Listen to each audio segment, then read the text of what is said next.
ಬೆಂಗಳೂರಿನ ಅಂಬೇಡ್ಕರ್ ಭವನದಲ್ಲಿ ಮಂಗಳವಾರ ಏರ್ಪಡಿಸಿದ್ದ ಸಂವಿಧಾನ ದಿನಾಚರಣೆಯ ಕಾರ್ಯಕ್ರಮದಲ್ಲಿ CM Siddaramaiah, DCM DK Shivakumar, ಸಚಿವ ಎಚ್ಸಿ ಮಹದೇವಪ್ಪ, ಎಂಎಲ್ಸಿಗಳಾದ ನಾಸಿರ್ ಅಹಮದ್, ಗೋವಿಂದರಾಜ್, ಯುಬಿ ವೆಂಕಟೇಶ್, ತಿಮ್ಮಪ್ಪ, ಮುಖ್ಯ ಕಾರ್ಯದರ್ಶಿ ಡಾ ಶಾಲಿನಿ, ರಜನೀಶ್, ಸಂಪತ್ ರಾಜ್, ಮಂಜುನಾಥ್, ಮಣಿವಣ್ಣನ್ ಮತ್ತಿತರರು ಭಾಗವಹಿಸಿದ್ದರು. ನಮಸ್ಕಾರ ಎಲ್ಲರಿಗೂ. ಬಂಧುಗಳೇ, ಈಗ ತಾನೇ ನಮ್ಮೆಲ್ಲರೂ ಕೂಡ ಸಂವಿಧಾನದ ಪೀಠಿಕೆಯ ಬೋಧನೆಯನ್ನು ಮಾಡಿದಂಥ ರಾಜ್ಯದ ಗೌರವಾನ್ವಿತ ಮುಖ್ಯಮಂತ್ರಿಗಳಂತ ಸಿದ್ದರಾಮಯ್ಯ ಸಾಹೇಬ್ರೆ, ಇಡೀ ಕರ್ನಾಟಕ ರಾಜ್ಯಕ್ಕೆ ಈ ನಮ್ಮ ಸೋಷಿಯಲ್ ವೆಲ್ಫೇರ್ ಇಲಾಖೆ, ಸಮಾಜ ಕಲ್ಯಾಣ ಇಲಾಖೆ ಜವಾಬ್ದಾರಿ ತೆಗೆದುಕೊಂಡ ಮೇಲೆ ಒಂದು ಮಹತ್ವದಂತ ಒಂದು ಬದಲಾವಣೆ,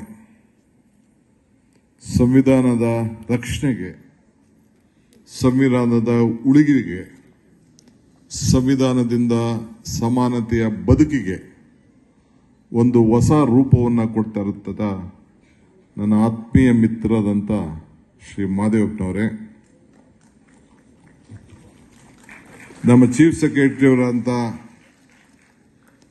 ಶಾಲಿನಿ ರಜನೀಶ್ ಅವರೇ, ನಜೀರ್ ಅಹಮದ್ ಅವರೇ ಮತ್ತು ಗೋವಿಂದರಾಜ್ ಅವರು ನಮ್ಮ ಮುಖ್ಯಮಂತ್ರಿಗಳ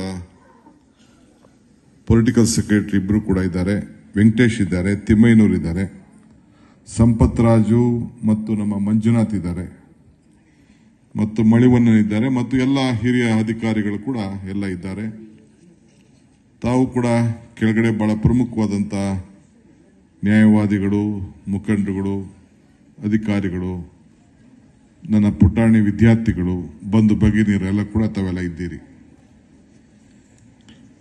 ನಾನು ನಮ್ಮ ಮಿತ್ರ ಅಂತ ಮಹದೇವಪ್ಪನವ್ರ ಭಾಷಣ ಆದಮೇಲೆ ಅವ್ರಿಗೆ ಸ್ವಲ್ಪ ಲೀವ್ ಕೊಟ್ಬಿಟ್ಟು ಈ ನಮ್ಮ ಯೂನಿವರ್ಸಿಟಿಗಳಿಗೆ ಕಳಿಸಿ ವಿಸಿಟಿಂಗ್ ಪ್ರೊಫೆಸರ್ ಆಗಿ ಕಳಿಸ್ಬೇಕು ಎಂದು ನನ್ನ ಆಸೆ ಆಗ್ತಾ ಇದೆ.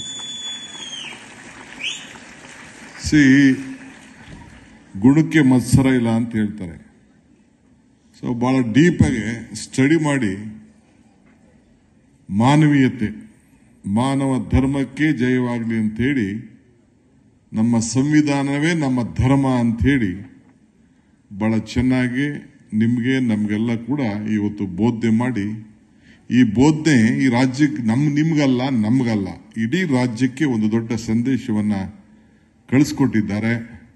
ಅವರು ಮಾನವ ಸರಪಳಿ ಇರ್ಬೋದು, ಹಿಂದೆ ಅವರು ತೆಗೆದುಕೊಂಡಂಥ ಜವಾಬ್ದಾರಿ ಇರ್ಬೋದು, ನಮಗೆ ಎಲ್ಲ ಸರ್ಕಾರಿ ಕಚೇರಿಗಳಲ್ಲಿ, ಶಾಲೆಗಳಲ್ಲಿ ಎಲ್ಲ ಕೂಡ ಇದನ್ನ ಪ್ರತಿಪಾದನೆ ಮಾಡಂತ, ಎಲ್ಲರೂ ಕೂಡ ತಿಳುವಳಿಕೆ ಮೂಡಿಸಂತ ಏನೋ ಒಂದು ಕಾರ್ಯಕ್ರಮ ರೂಪಿಸಿದ್ರು, ಅದು ಅವರ ಬದುಕಿನಲ್ಲಿ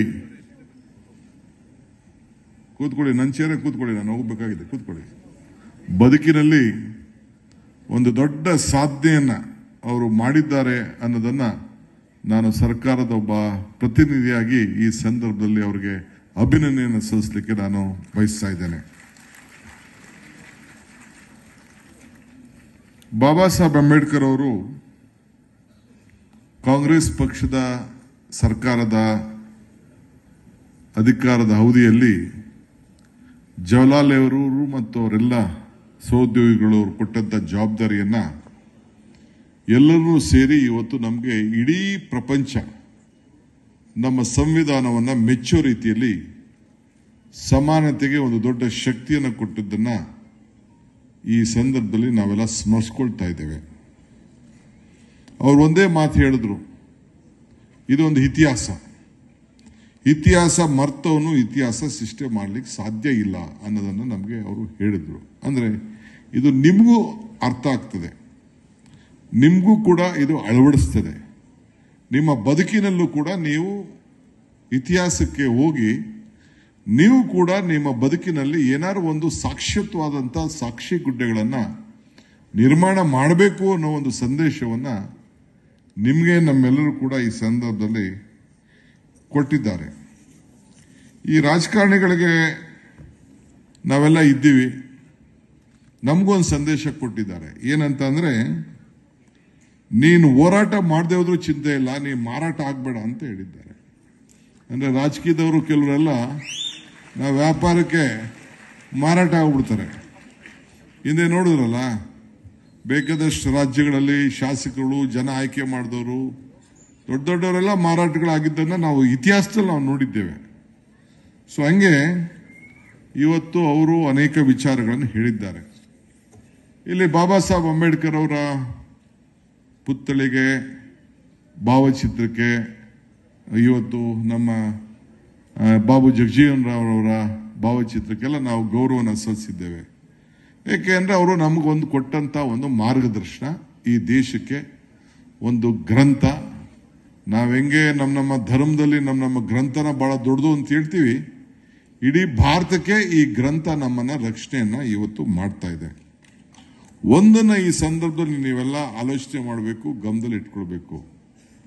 ಈ ದೇಶಕ್ಕೆ ಸ್ವಾತಂತ್ರ್ಯ ತಂದುಕೊಟ್ಟಂತ, ನಾಯಕತ್ವ ವಹಿಸಿದಂತ ಮಹಾತ್ಮ ಗಾಂಧೀಜಿಯವರು ಇವತ್ತು 100 ವರ್ಷ ಆಗಿದೆ. ಈ ತಿಂಗಳು ಅವರು ಇನ್ನೊಂದು ತಿಂಗಳು ಹೋದ್ರೆ ನಿನ್ನೆಗೆ ಇವತ್ತಿಗೆ 100 ವರ್ಷ ಆಗಿದೆ. ನಮ್ಮ ಸಂವಿಧಾನ ಬಂದು 75 ವರ್ಷ ಆಗಿದೆ. ಅವರು ಬದುಕಿದ್ದಾಗೆ ಇದಕ್ಕೆಲ್ಲ ಒಂದು ಪೂರಕವಾದಂಥ ಒಂದು ಪ್ರಾರಂಭ ಎಲ್ಲ ಆಗಿದ್ದನ್ನು ನಾವೆಲ್ಲ ಗಮನಿಸಿದ್ದೇವೆ. ಆದರೆ ಮಹಾತ್ಮ ಗಾಂಧೀಜಿಯವರ ಎಷ್ಟು ಪುತ್ಥಳಿಯನ್ನ ಇದೆಯೋ, ಎಷ್ಟು ರಸ್ತೆಗಳನ್ನ, ಊರನ್ನ, ಕೇರಿಗಳನ್ನ ಅವ್ರ ಹೆಸರಲ್ಲಿ ಇಟ್ಟಿದ್ದೇವೋ, ಈ ದೇಶದಲ್ಲಿ ನೂರಾರು ದೇವತೆಗಳಿದ್ದಾರೆ, ನೂರಾರು ಧರ್ಮಗಳು ಅವರವರ ವಿಗ್ರಹಗಳನ್ನು ಸ್ಥಾಪನೆ ಮಾಡಿದ್ದಾರೆ. ಆದರೆ ಎಲ್ಲದಕ್ಕೂ ಮೀರಿಸಿ ಇಡೀ ಕಾಶ್ಮೀರಿಂದ ಕನ್ಯಾಕುಮಾರಿವರೆಗೂ ಯಾವ್ದಾದ್ರು ಒಂದು ಪುತ್ಥಳಿ, ಭಾವಚಿತ್ರ ಇದೆ ಅಂತಂದ್ರೆ ಇದು ಬಾಬಾ ಸಾಹೇಬ್ ಅಂಬೇಡ್ಕರ್ ಅವರ ಭಾವಚಿತ್ರ, ಪುತ್ಥಳಿ ಅನ್ನೋದನ್ನ ಯಾರು ಕೂಡ ಇದನ್ನ ತಳ್ಳಾಕ್ಲಿಕ್ಕೆ ಸಾಧ್ಯ ಇಲ್ಲ. ಇದನ್ನ ಆದರೆ ಎಲ್ಲದಕ್ಕೂ ಮೀರಿಸಿ ಇಡೀ ಕಾಶ್ಮೀರಿಂದ ಕನ್ಯಾಕುಮಾರಿವರೆಗೂ ಯಾವ್ದಾದ್ರು ಒಂದು ಪುತ್ಥಳಿ, ಭಾವಚಿತ್ರ ಇದೆ ಅಂತಂದ್ರೆ ಇದು ಬಾಬಾ ಸಾಹೇಬ್ ಅಂಬೇಡ್ಕರ್ ಅವರ ಭಾವಚಿತ್ರ, ಪುತ್ಥಳಿ ಅನ್ನೋದನ್ನ ಯಾರು ಕೂಡ ಇದನ್ನ ತಳ್ಳಾಕ್ಲಿಕ್ಕೆ ಸಾಧ್ಯ ಇಲ್ಲ. ಇದನ್ನ ಗಮನದಲ್ಲಿ ಇಟ್ಕೊಳ್ಬೇಕು. ಇದು ನಮ್ಮ 140 ಕೋಟಿಯ ಜನರ ರಕ್ಷ ಕವಚ. ಇದು ಕವಚ. ನೀವು ಮೊನ್ನೆ ಗಮನಿಸಿದ್ರಿ, ಈ ಬಿಜೆಪಿ ಸರ್ಕಾರ ಬಂದ ಮೇಲೆ ಕೆಲವು ಮಂತ್ರಿ ಆಗಿದ್ದವರು, ಕೆಲವು ಲೀಡರ್ಗಳವರೆಲ್ಲ ನಾನು ಕಿತ್ತಾಕ್ಬಿಡ್ತೀನಿ, ಅರ್ಧಾಕ್ಬಿಡ್ತೀನಿ, ಬದಲಾಯಿಸ್ಬಿಡ್ತೀನಿ ಅಂತಿದ್ರು. ಅವರೆಲ್ಲ ಮನೆಗೆ ಹೋಗ್ಬಿಟ್ರು. ಕೊನೆಗೆ ನಾವು ರಾಹುಲ್ ಗಾಂಧಿ ಅವರು, ನಮ್ಮ ನಾಯಕರು, ಇದನ್ನ ಗ್ರಂಥನೇ ಹಿಡ್ಕೊಂಡು ಪ್ರತಿ ಕಡೆನೂ ಭಾಷಣ ಮಾಡಕ್ಕೆ ಶುರು ಮಾಡಿದ್ರು. ಇದನ್ನು ಉಳಿಸ್ಬೇಕು, ಇದನ್ನು ರಕ್ಷಣೆ ಮಾಡಬೇಕು. ಕೊನೆಗೆ ಯಾವ ರೀತಿ ಒತ್ತಡ ಆಯ್ತು ಅಂತಂದ್ರೆ ಪ್ರಧಾನಮಂತ್ರಿಗಳು ಕೂಡ ಅದಕ್ಕೆ ನಮಸ್ಕಾರ ಮಾಡಿಬಿಟ್ಟು ಹೋಗಿ ಪ್ರಮಾಣ ವಚನ ತೆಗೆದುಕೊಳ್ಳುವಂತ ಒಂದು ಸಂದರ್ಭ, ಅನಿವಾರ್ಯತೆ ಬಂತು. ಆಮೇಲೆ ರಾಹುಲ್ ಗಾಂಧಿ ಮತ್ತು ನಮ್ಮ ಎಲ್ಲ 240 ಜನ ನಮ್ಮ ಕಡೆಯವರೆಲ್ಲ ಹೋಗಿ ಕೊನೆಗೆ ಗ್ರಂಥನೇ ಹಿಡಿದು ಇದನ್ನ ಸಂವಿಧಾನದ ಪೀಠಿಕೆನೇ ಇಟ್ಕೊಂಡು, ಆ ಪೀಠಿಕೆಯಲ್ಲಿದ್ದಂಥ ವಿಚಾರವನ್ನ ಗಮನದಲ್ಲಿ ಇಟ್ಕೊಂಡು ಅವರು ಪ್ರಮಾಣ ವಚನ ತೆಗೆದುಕೊಂಡದ್ದನ್ನ ಬಹುಶಃ ತಾವೆಲ್ಲ ನೋಡಿದ್ದೀರಿ. ಇದಕ್ಕೆ ಈ ಸಂದರ್ಭದಲ್ಲಿ ಈ ದೇಶದಲ್ಲಿ ಜಾರಿಗೆ ಬರಲು ನಾವು, ನಮ್ಮ ಸರ್ಕಾರ, ನಿಮ್ಮ ಬದುಕಿಗೆ, ನಿಮ್ಮ ಮುಂದಕ್ಕೆ, ಈ ಪೀಳಿಗೆಗೆ ಇವತ್ತು ನಾವು ಬೇಕಾದ ಜನ ದೊಡ್ಡ ದೊಡ್ಡ ಲೀಡರ್ಗಳೆಲ್ಲ ಕರೆಸಿ ಇದನ್ನು ಭಾಷಣ ಮಾಡ್ಬೋದಾಗಿತ್ತು. ಅದೇನು ದೊಡ್ಡ ಕೆಲಸ ಏನಲ್ಲ. ಆದರೆ ನಮಗೆ ನೀವು ಇಂಪಾರ್ಟೆಂಟ್. ನಮ್ದೆಲ್ಲ ಇನ್ನೊಂದು 10 ವರ್ಷ 15 ವರ್ಷ, ನೀವಿನ್ನ 60-70 ವರ್ಷ ಈ ದೇಶದಲ್ಲಿ ದುಡಿಬೇಕು, ಬೆಳಿಬೇಕು, 100 ವರ್ಷ ಬದುಕಬೇಕು.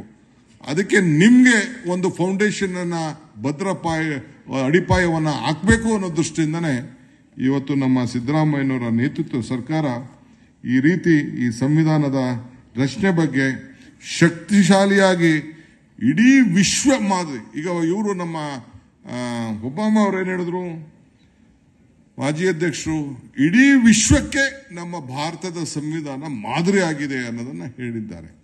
ಸೊ ಹಂಗೆ ನಮ್ಮ ಬದುಕು ವಿಶ್ವ ಮಾನತ್ವಕ್ಕೆ ಒಂದು ದೊಡ್ಡ ಶಕ್ತಿಯಾಗಿ ಇವತ್ತು ಇದೆ.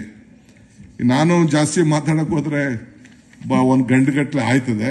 ನಾನು ಕಾಂಗ್ರೆಸ್ ಕಚೇರಿಯಲ್ಲಿ ಈಗ ಒಂದು ಚೀಫ್ ಮಿನಿಸ್ಟರ್ ಹೇಳಿದ್ರು, ನೀವು ಮುಂಚಿತವಾಗಿ ರೆಡಿ ಮಾಡಿದ್ರು, ನಾನು ಆಮೇಲೆ ಬರ್ತೀನಿ ಅಂತ. ಇನ್ನ ಕೆಲವು ಮಾತಾಡೋದಿದೆ. ಸೊ ನಾನು ಜಾಸ್ತಿ ಮಾತಾಡಕ್ ಹೋಗುದಿಲ್ಲ. ನಿಮ್ಗೆ ಇಷ್ಟೇ ಹೇಳೋದು, ಇದೊಂದು ನಮ್ಮ ಗ್ರಂಥ.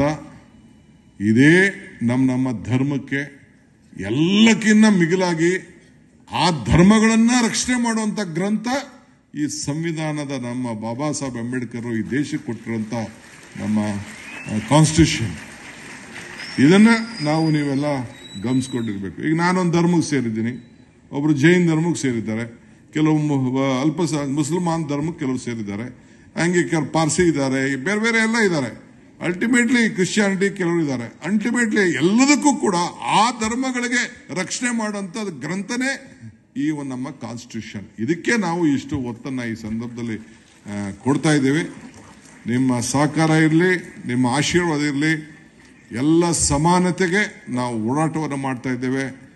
ಮಾನವನ ಧರ್ಮಕ್ಕೆ ಜಯವಾಗಲಿ, ಧರ್ಮಕ್ಕೆ ವಿಶ್ವದಿಂದ ಶಾಂತಿ ಅಂತೇಳಿ ನಮ್ಮ ಗುರುಗಳು ಕೂಡ ಈ ಮಂತ್ರವನ್ನು ಹಿಂದೆನೆ ಕೂಡ ಪ್ರಕಟಣೆ ಮಾಡಿದ್ದಾರೆ. ಆದ್ರಿಂದ ನಿಮ್ಮೆಲ್ಲರೂ ಕೂಡ ಈ ಸಂದರ್ಭದಲ್ಲಿ ಶುಭವಾಗಲಿ. ಬಹಳ ಉತ್ತಮವಾದಂಥ ದಿನ ನಾವೆಲ್ಲ ಸೇರಿದ್ದೇವೆ. ನಿಮ್ಮನ್ನೆಲ್ಲ ಭೇಟಿ ಮಾಡೋಂಥ ಈ ಮಕ್ಕಳನ್ನ, ಈ ಮುಂದಿನ ಭವಿಷ್ಯದ ನನ್ನ ಮಕ್ಕಳನ್ನ ಭೇಟಿ ಮಾಡುವಂಥ ಒಂದು ಭಾಗ್ಯ ಸಿಗ್ತಲ್ಲ, ಇದು ಖಂಡಿತ ನಮ್ಮೆಲ್ಲರ ಭಾಗ್ಯ. ನಿಮ್ಮೆಲ್ಲರೂ ಕೂಡ ಶುಭ ಆಗಲಿ. ನಮಸ್ಕಾರ. ಮತ್ತೆ ಭೇಟಿ